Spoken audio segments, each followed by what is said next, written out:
You'll babysit your brother's kids. We're going on a family trip. That was the entire greeting. No hello, no hug, no how was your 10-hour flight, sweetheart? Just my mother standing in the doorway with her coat already on, handing me a list of bedtimes and allergy medications as if I were hired help she forgot to pay. My brother Derek leaned around the corner, smiling. Don't wipe your snot on her, kids. The house laughed. 3 children, 5 days, $0. And the resort they were heading to, I would later learn, was being funded by me. What I said next made my mother's face turn pale. By the end of that week, every automatic payment, every bill, every favor I had quietly carried for 6 years would fall back on them all at once. Before I continue, please like and subscribe if this story truly resonates with you. Share your location and local time in the comments. I enjoy seeing where everyone is watching from. My name is Claire. I'm 27. This is how I stopped being my family's ATM and watched them realize they couldn't sustain their lives without me. 3 weeks before Christmas, my mother called me in tears. It was 11 p.m. I was sitting cross-legged on my bed in my Seattle apartment, laptop balanced on a pillow, finishing a code review that was already 3 days overdue. My phone buzzed once, then again, then lit up with her name. The crying began before I could speak. Claire? Honey, I need you to come home for the holidays. Her voice broke at the exact place it always did. This might be the last time I have all my kids under one roof. Your father would have wanted this. She always knew which memory to use. He had been gone 8 years, yet she still invoked him whenever she needed something. I hesitated. Flights were expensive that close to Christmas. I had sent her the monthly transfer 5 days earlier. My account balance was nearly empty.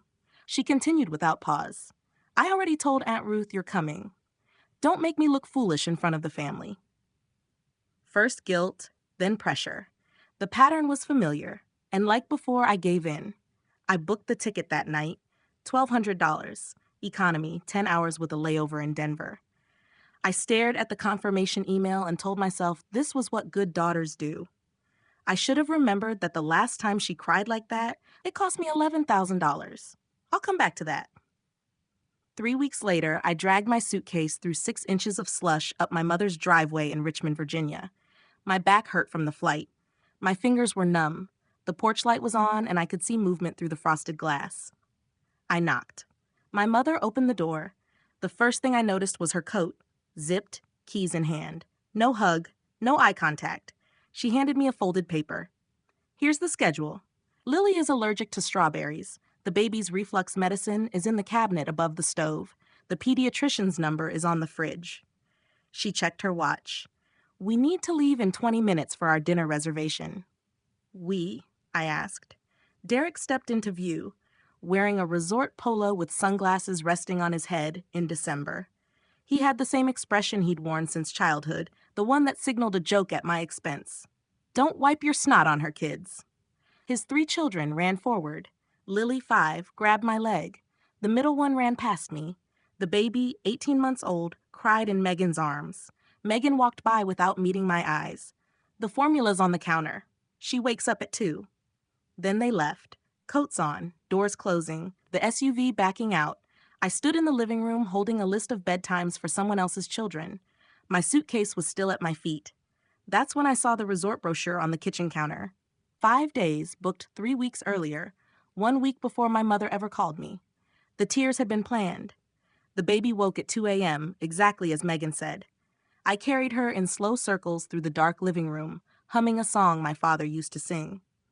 The house was silent except for her soft cries and the refrigerator's hum. I stopped in front of it. Beneath magnets and takeout menus were photos. Derek's college graduation, his wedding, the family at the beach last 4th of July. Derek, Megan, the kids, my mother, Aunt Ruth in her sun hat. I wasn't in any of them. I looked carefully as if I might have missed myself. I hadn't. My phone buzzed, a banking alert. I shifted the baby and checked it. Charge, $4,800. Coastal Breeze Resort and Spa. My mother's credit card, the one I paid every month. The card she had just used to book a vacation I wasn't invited to. What I felt wasn't sadness. It was clarity. I sat down, opened my banking app, and began scrolling. Rent transfer, $1,400. Insurance autopay, $200. Credit card statements, never under $300. 6 years of transactions. I had never totaled them. Perhaps I didn't want to know. That night, while the house slept, I opened a spreadsheet and started calculating. To understand how I reached that point, you need to go back to when my father died. I was 21, newly graduated, no job yet, just a degree and plans to move west. My father, Richard Fielding, was a quiet man who fixed lawnmowers in the garage and called me kiddo until the end. He had a heart attack on a Tuesday morning. By Wednesday, he was gone. It rained heavily at the funeral. Derek stood beside Megan, 6 months pregnant with Lily. Everyone cried, so did I. But when my mother pulled me aside at the reception, I saw something beyond grief. Claire, you're the strong one. Derek has a family to support. I only have you now. I didn't understand at 21 that those words were binding. 2 months later, I got my first entry-level job. My paycheck barely covered rent and groceries. The first month, my mother called. I can't make rent. Just this once. I sent $1,400. Then again the next month and the next. For 6 years, 72 months. Not once did she ask Derek. Not when he bought a new truck. Not when they went on a cruise. Not when he upgraded to a 70-inch television. Strong always meant the one who pays. Last Christmas, I convinced myself things would change. On the flight to Richmond, I believed it. I bought thoughtful gifts, a cashmere scarf for my mother, hand-painted wooden blocks for the kids, a good bottle of bourbon for Derek. I was still trying. The gift I received was a bath towel wrapped in a grocery store circular. I grabbed it last minute, my mother said. You're so hard to shop for. I smiled. The day after Christmas, she announced a family ski trip. I felt hopeful. I woke early, dressed warmly, ready to go. Derek was tying his boots. Someone has to stay with the kids, Claire. You don't ski. My mother agreed. So I stayed. 3 children. A cold house. I watched from the window as they drove away, laughing and passing around hot chocolate. Megan waved at me through the glass, politely distant. When they returned, no one asked about my day. Derek looked around and said, "The house is still standing.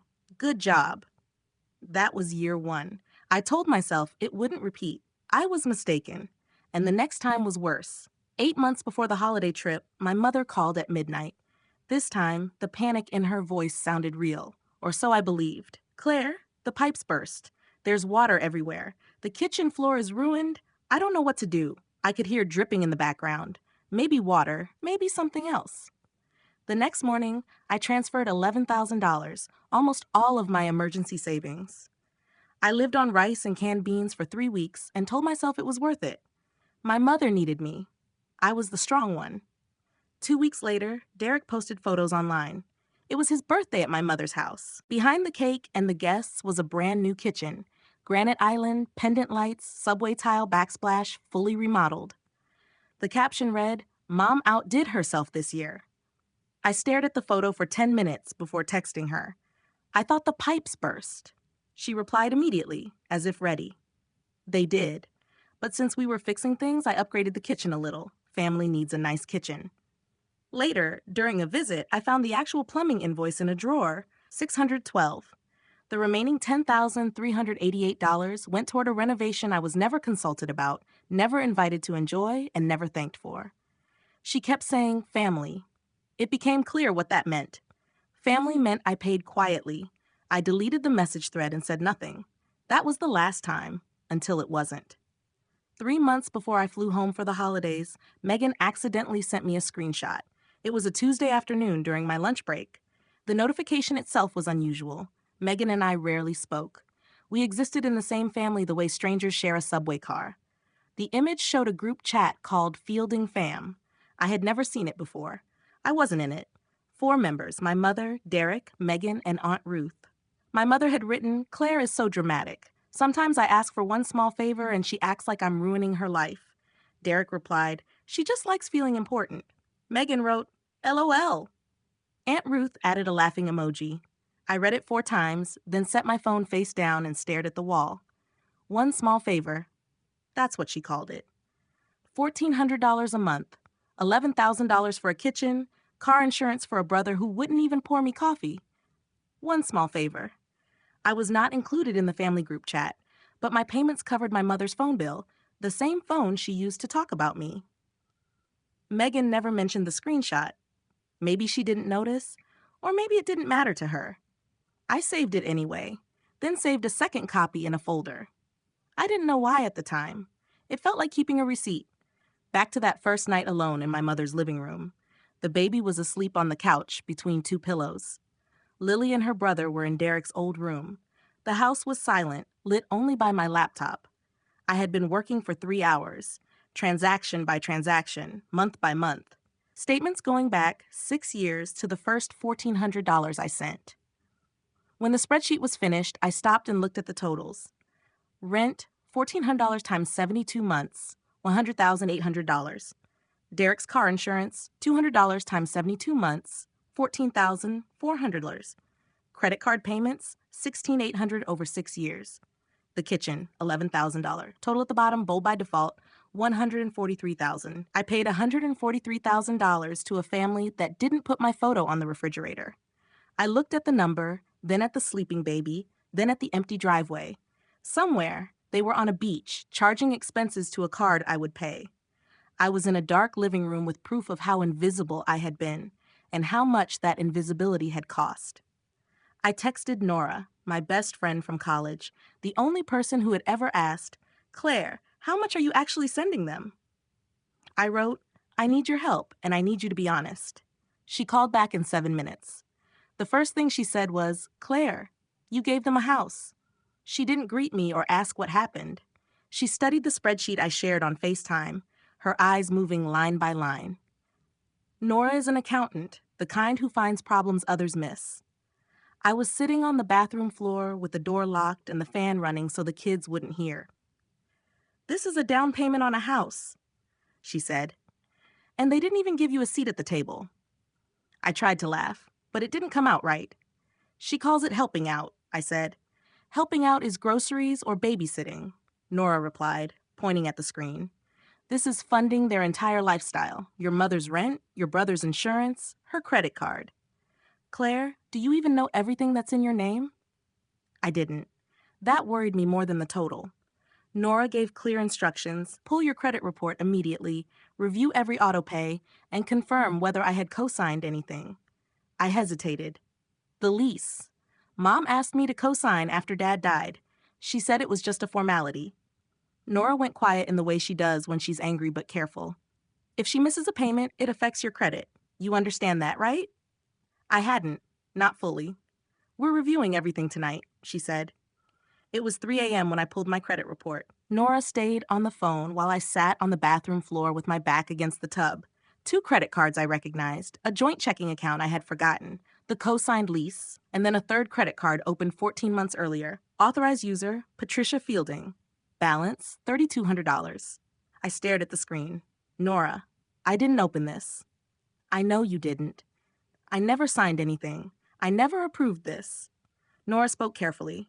"That's not just poor judgment. Adding an authorized user and building a balance without your consent could be considered fraud, even within a family." Both things were true. She was my mother, and she had opened credit in my name without asking. I opened the statements. Department store purchases. A day spa, $340 for one visit. Groceries. 14 months of spending on a card I didn't know existed, affecting my credit. I set the phone down and sat there while the bathroom fan hummed and the house stayed quiet. For the first time in 6 years, I didn't cry. I understood everything clearly, as if the lights had finally been turned on. I wasn't sad. I had something else. Clarity. And clarity is a problem for anyone who depends on your confusion. The next afternoon, my phone rang. It was my mother. I could hear waves, laughter, and music in the background. "How are the kids?" she asked. "Not how are you, not did you sleep. Just the kids." "They're fine," I said. "Good. Listen, Derek forgot to pack their rain boots. There's rain tomorrow, and Lily hates wet socks. Can you run to the store and get some?"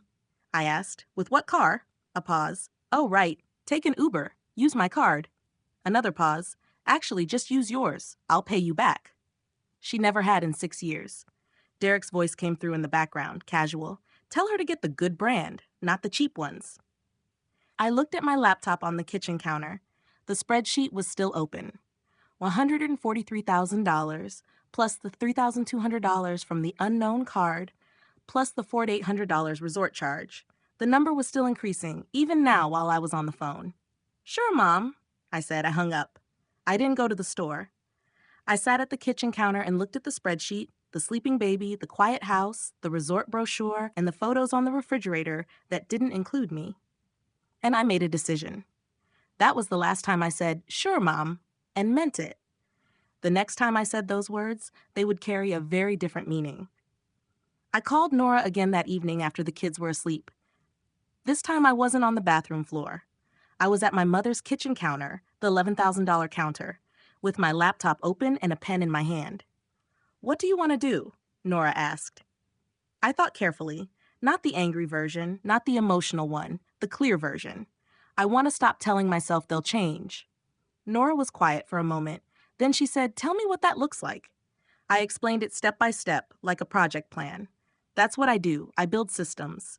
And this system needed to be shut down. Step 1. Cancel every automatic payment from my accounts. Rent, insurance, credit card statements, everything. Step 2. Contact the landlord and request removal as cosigner on my mother's lease. Step 3. Call the credit card company and report the unauthorized account, then freeze it. Step 4. Print the spreadsheet, every transaction, every dollar, every month. 12 pages. Nora listened without interrupting. Then she said something that made my stomach drop, but in a steadying way. "Call the landlord before you tell them. Start the process before they can pressure you out of it. Once it's moving, it's moving." She was right. If I told them first, my mother would cry, Derek would argue, and I would give in. I always had. Not this time. "I'm not punishing them," I said. "I'm just not covering for them anymore." I made the calls the next morning while the kids watched cartoons, the volume high enough to cover my voice. First, the landlord, Mr. Garnett.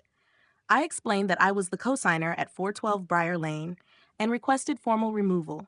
He asked a few questions, then said my mother would have 30 days to secure a new cosigner, or the lease would move to month pending a credit review.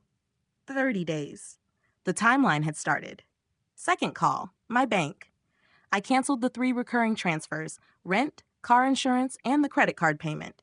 The representative confirmed each one and gave me reference numbers, which I wrote down. Third call, the credit card company. I reported that an authorized user had been added without my consent. The representative flagged the account for review and froze the card immediately. I declined a formal dispute for now, but confirmed the freeze was active. When I hung up, I sat at the counter. The printed spreadsheets, 12 pages highlighted, were in a folder beside me. The payments were stopped. The landlord notified. The card frozen. Everything was in place. All that remained was for them to come home, unaware that the structure they relied on had already changed. That night, Lily climbed into my lap on the couch in her astronaut pajamas, smelling like shampoo and graham crackers. She pressed her face into my shoulder. "Auntie, why don't you come on trips with us?" "I have to work, sweetie." She looked at me carefully, the way children do when repeating something they've heard. "Daddy says you don't do anything important." The words landed quietly but clearly. I hugged her, tucked her into bed, and went back to the kitchen where my phone sat beside the folder. For the first time since this began, I almost stopped. I called Nora. It was after midnight in Seattle, but she answered immediately. I was crying, the kind I had held back for years. "What if I'm wrong?" I asked. "What if this ruins everything?" Nora didn't hesitate. "Claire, you paid $143,000. They called you dramatic in a group chat you weren't in. Your mother opened a credit card in your name. This isn't a misunderstanding. It's a system. And you're the engine." I took a breath. "I'm not doing this to hurt them." "I know," she said. "You're doing this so you can stop being hurt." I hung up, wiped my face, looked at Lily's closed door, and went to sleep. The next morning, I heard tires on the gravel. Their car pulled into the driveway, and my hands weren't shaking anymore. They came through the door loudly, sunburned and relaxed, rolling suitcases behind them. My mother wore new sunglasses.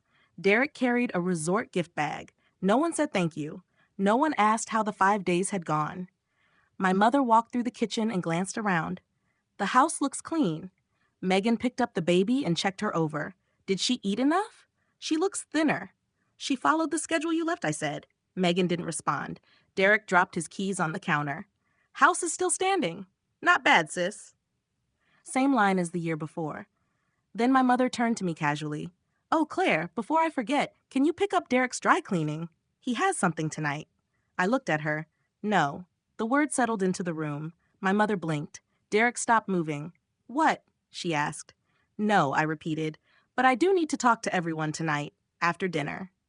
There was a brief silence. "About what?" Derek asked. "About money." My mother's expression shifted for a moment. Then she smiled tightly. "Someone's dramatic again. Fine. We'll talk after dinner." They had no idea what was coming. Dinner was my mother's usual routine. Pot roast, mashed potatoes, green beans, and a bakery pie she claimed to have made herself, all prepared in the new kitchen. The conversation focused on the resort. Stories about the staff, photos of the pool, sunsets, seafood. Megan showed me pictures. The kids would have loved this. The kids who had been home with me. I didn't respond.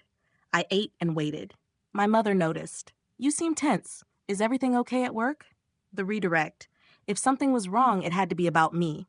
"Work is fine," I said. "I just have some numbers to share after we clean up." Derek laughed. "Numbers? What is this, a meeting?" My mother smiled. "Something like that," I said. I set my fork down. The sound was small but noticeable. For a moment, the tone shifted.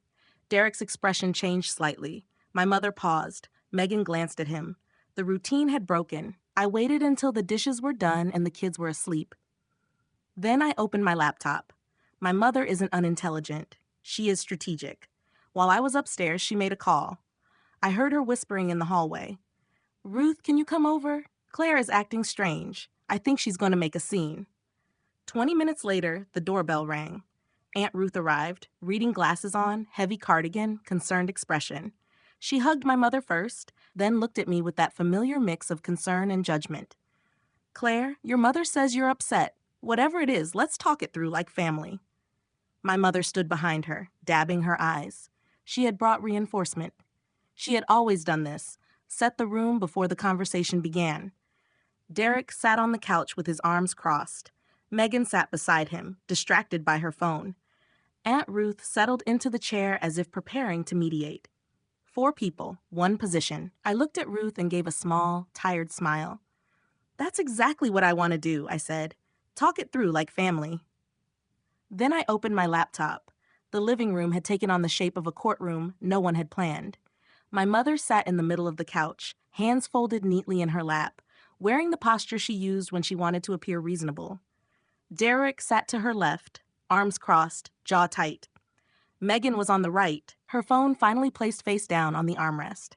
Aunt Ruth occupied the wingback chair across from them, watching me over the rim of her reading glasses. I remained standing, the laptop open on the coffee table, the manila folder beside it.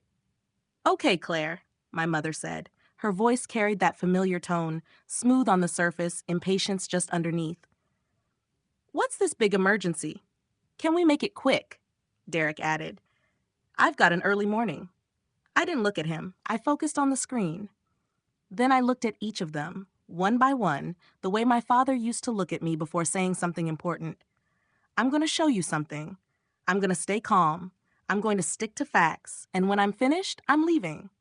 You can respond however you like, but you will not change my decision." 5 seconds of silence followed. My mother glanced at Derek. Derek looked at Megan. Megan picked up her phone, then set it back down. Aunt Ruth leaned forward slightly. No one spoke. The wall clock ticked. The refrigerator hummed from the kitchen, the new refrigerator.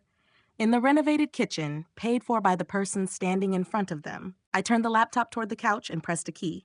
A spreadsheet filled the screen. Every entry, every month, every dollar. Organized by category, sorted by date, totaled at the bottom. The final figure, bold, red, underlined, read $146,200. I began reading it line by line. I didn't rush. I didn't lower my voice. I spoke the way I do during a code review. Clear, sequential, documented. Rent, $1,400 a month for 72 months. That's $100,800. My mother's mouth parted slightly. No sound came out. Car insurance for Derek, $200 a month for 72 months. $14,400. Derek shifted in his seat. Credit card charges linked to your account, Mom. Over 6 years, $16,800. I continued. Kitchen renovation, the one you described as a pipe emergency. $11,000. The plumber's invoice was $612. The remaining balance went to granite countertops and pendant lighting. My mother lowered her eyes to her hands. And the resort trip you just returned from, $4,800 charged to the card I pay. The card you didn't mention using for a vacation I wasn't invited to. I straightened, plus additional expenses I'm still reviewing. Total, $146,200. Silence, 8 full seconds. I counted them with the ticking clock. Derek spoke first. Where are you getting these numbers? Your bank statements, or rather, my bank statements. Every one of these charges came from my accounts. I opened the manila folder and placed the printed pages on the coffee table, one at a time. 12 pages, each highlighted in yellow. The sound of paper against wood was soft, but in that room it felt final. $146,200. That's what helping out looks like when you total it. But that wasn't everything. I saw my mother's eyes lift from the pages. Something new appeared there. Not guilt, concern. 14 months ago, a credit card was opened in my name. I was listed as the primary account holder. An authorized user was added, Patricia Fielding. I met my mother's eyes. I didn't sign anything. I didn't approve it. The balance on that card is $3,200. Patricia's hand rose to her throat. That was just for emergencies, Claire. I referenced the statements. Nordstrom, $218. Spa visit, $340. Groceries, premium brands, organic steaks, imported cheeses. I paused. That isn't an emergency. That's a lifestyle. On my credit. Aunt Ruth turned to my mother. Her expression had shifted. The sympathy was gone. Patty, is that accurate? You opened a card in her name? It's not what it looks like. And one more thing. I picked up my phone, opened a folder, and held the screen so they could see it. A screenshot of the group chat. Fielding fam. 4 members, not 5. I read aloud, my voice even. Claire is so dramatic sometimes. I ask for one small favor, and she acts like I'm ruining her life. I looked at my mother. That was you. I scrolled. She just likes feeling important. Let her. I looked at Derek. That was you. Derek's face turned red. Megan stared at the floor. Aunt Ruth slowly removed her glasses, as if realizing she had misunderstood something fundamental. Patty, she said quietly, you opened a card in her name. My mother began crying. Not softly, loudly. The familiar version that redirected attention. The one that usually worked. I can't believe my own daughter would do this to me, she said, voice breaking in practiced places. After everything I sacrificed raising you alone, your father would be devastated. There it was, the familiar reference, used as leverage. Derek stood. You're doing this during the holidays? What's wrong with you? Do you want applause for helping your own family? Megan murmured, this is so uncomfortable, and fell silent again.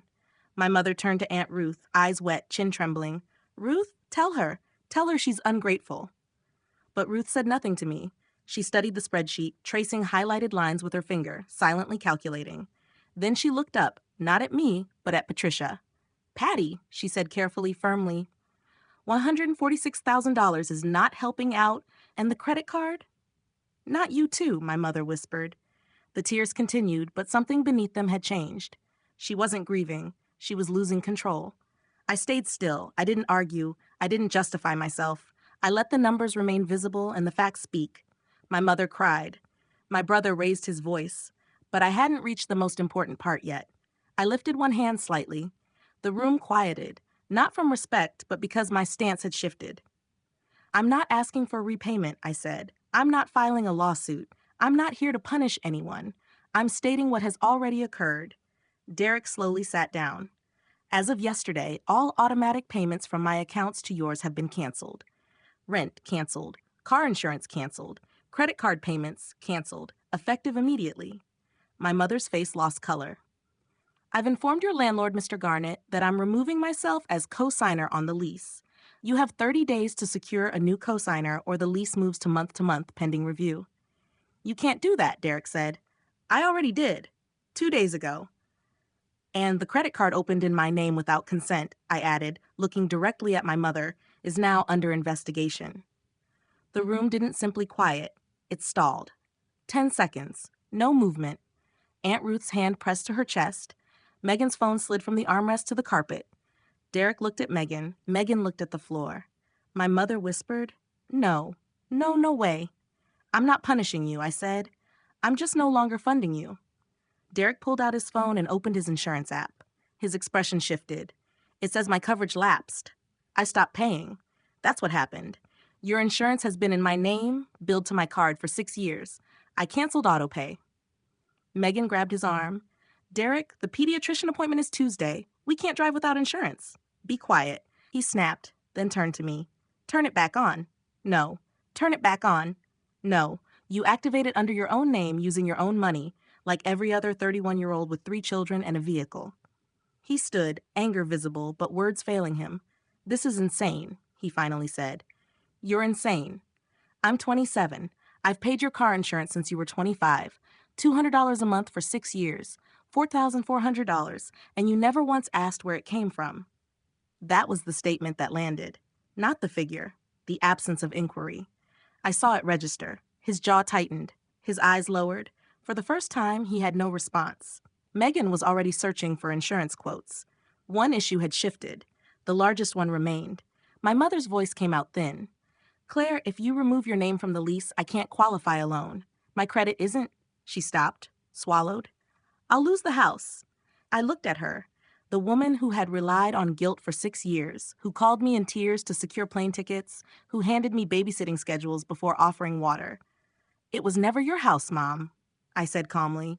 It was mine. I simply allowed you to live in it. She turned to Ruth.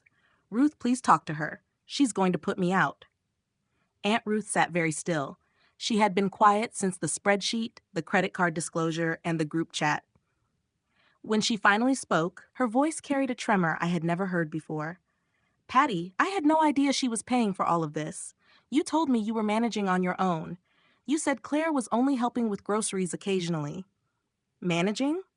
$146,000, Patty. That is not managing. That is not groceries. Ruth paused, lifted her chin, and met her eyes. If my brother were alive, the room waited, he would be ashamed of how you've treated his daughter. My mother broke then, not theatrically, but genuinely. The sound was small and raw, filling the room quietly. She covered her face and cried. No one moved toward her. For the first time I could remember, no one rushed to comfort Patricia Fielding. I'm not putting you out, Mom, I said. I'm giving you 30 days to organize your life, the way I've been managing mine alone for 6 years. I closed the laptop, gathered the manila folder, and stood straight, how I should have stood years ago. I love this family. I do. But love is not a subscription renewed on someone else's credit card. My mother continued crying. Derek leaned against the wall, arms down, staring blankly. Megan covered her face with her hands. If any of you want a real relationship with me, one where I'm not the ATM, the babysitter, or the scapegoat, you know my number. But next time you call, it won't be to ask for money. It will be to ask how I'm doing. I reached for my suitcase. I had packed it that afternoon while they unpacked theirs, placing it by the door deliberately. I was halfway there when I heard small, quick footsteps. Auntie, where are you going? Lily stood in the hallway in her astronaut pajamas, barefoot on the hardwood. I set the suitcase down, knelt, tucked her hair behind her ear, and said, I'm going home, sweetie, but I'll always answer when you call. Always. I kissed her forehead. She held my sleeve briefly, then let go. I stood and looked at my mother one last time. She sat on the couch, hands folded, staring at the printed pages. She said nothing. For the first time in my life, Patricia Fielding had no words. I opened the door. Cold air met my face. Snow was falling softly.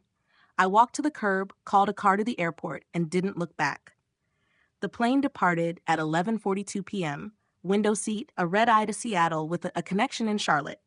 I rested my forehead against the glass and watched Richmond's lights shrink into a grid, then a glow, then darkness. The cabin was dim. The engines hummed. The passenger beside me was asleep. My phone buzzed. 14 messages. How could you do this, Derek? You ruined Christmas. Megan, the baby needs formula. Can you at least send money? Aunt Ruth, I'm sorry. I should have seen it sooner. Call me when you're ready. I read each once, then muted every thread except Ruth's. There was one more from Nora. Landing? She asked. Not yet, I replied, but I think I will be. I switched to airplane mode and sat quietly. The captain announced weather in Charlotte. A flight attendant passed with a cart. I ordered a ginger ale. $5, spent without checking my balance or calculating the impact of rent, insurance, or someone else's bills. It was just a drink, but it felt like a beginning. The messages would continue. I knew the pattern: anger, guilt, bargaining. Derek would go silent. Megan would ask again because that was the only language she knew. But at 35,000 feet, none of it could reach me. 1 week later, Seattle rain. I was back at my desk, back in routine, back in the apartment that felt different, not because it had changed, but because everything outside it had. Aunt Ruth called Wednesday with updates, calm and factual. My mother had received a formal notice: 30 days to find a new cosigner or move to month at higher rent pending credit review. She had called relatives asking for help. No one agreed. Word had spread. Numbers like $146,000 tend to end conversations quickly. Derek went 3 days without insurance, using rides to take the kids to appointments. When he finally bought his own policy, the premium was higher. He had no independent history. At 31, he was buying car insurance for the first time. Megan stayed with her mother for a week due to stress. The unauthorized credit card was frozen, the $3,200 balance under review. Every charge would be examined. No more spa visits, no more department stores, not in my name. And me? When I checked my account that Friday, the balance was different. For the first time in 6 years, I had $3,800 left at month's end. Not $200, not $47. That's what my life costs when I stop paying for theirs. 2 weeks later, on a Sunday afternoon, my phone rang. Mom, I let it ring 4 times before answering. Her voice was soft, carefully measured. Claire, I've been thinking, maybe I wasn't always fair to you. I'm sorry if you felt hurt. That word, if, turns an apology into distance. She wasn't sorry for her actions. She was sorry I reacted. You have to understand, she continued. After your father died, I had no one. You were all I had, I answered calmly. You had Derek. You had Aunt Ruth. You had a job. You chose me because I didn't say no. A long pause. Then quietly, does this mean you'll help with the lease? Just until I get back on my feet? The purpose of the call was clear. No, Mom. That's exactly what this means I won't do anymore. Silence. Then her voice hardened. You'll regret this. The call ended. I set the phone down, looked at the rain, and felt steady. 2 months later, a Saturday morning in Seattle. I woke at 8 without an alarm, without a request for money or help. I made coffee with good beans, the $12 bag I had finally bought.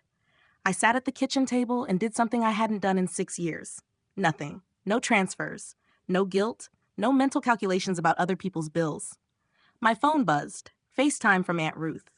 She looked tired but clear. I spoke to your mother, she said. She needs financial counseling. She's not happy with me either. I apologized. She shook her head. I should have paid closer attention. Claire, your father would be proud of you, not because you stopped giving, but because you finally valued yourself. I covered my mouth as tears came, but they were lighter this time, the kind that follow relief. Nora sat across from me eating toast. She had started coming for Saturday brunch. She caught my eye and smiled. Welcome to your life, Fielding. It's been waiting for you. I used to think being a good daughter meant saying yes to everything, that every no was betrayal, that love came with a monthly payment. I was wrong. My mother and I speak rarely now. She sends brief texts about weather or recipes. She hasn't asked for money. I don't know if that's growth or strategy. I hope it's growth, but I no longer need to know. Derek hasn't called. I think about Lily sometimes. I send birthday cards with bookstore gift cards. I don't know if she receives them. Megan texted once, "The baby needs formula. Can you help?" I replied with a WIC phone number and an application link. She didn't respond. Aunt Ruth calls every Sunday. We talk about my father, her garden, my work. She's the one connection I've kept, and one healthy connection is enough. I'm not wealthy. I still live in a 1-bedroom apartment. Some weeks I eat ramen. I still check my balance too often. Old habits fade slowly. But for the first time in 6 years, my money is mine. My time is mine. My peace is mine. If you recognize yourself in this story, if you're someone's ATM, free childcare, or backup plan, remember this. You are allowed to stop. You are allowed to count. You are allowed to leave. That isn't selfishness. That is survival. Love is not a subscription, and you are not a service they forgot to cancel. Thank you for staying until the end. If this story resonated with you, leave a comment and share your experience. I read every one. If this meant something to you, Please like the video and subscribe for more stories like this. And if you know someone who needs to hear it, someone still paying for people who don't value them, send it their way. Sometimes the courage to set a boundary begins with knowing you're not alone. There's another story in the description that you may connect with.